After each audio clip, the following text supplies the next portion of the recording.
अगं हो हो हो आई आई, अरे मी शाळेत चाललोय असं वाटतंय.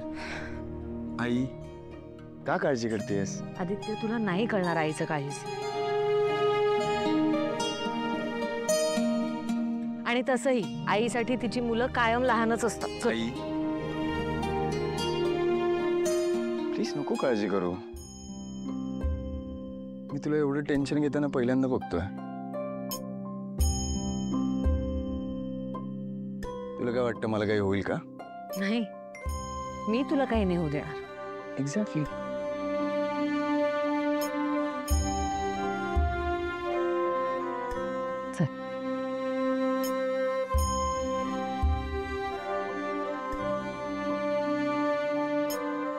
सासू तुझ्या नवऱ्याला सोडतच नाहीये. लग्नानंतर पण असंच बांधून ठेवायला चालेल ना तुला? प्रीतम, काय चाललंय तुमचं? उगाच का चिडवताय बिचारीला?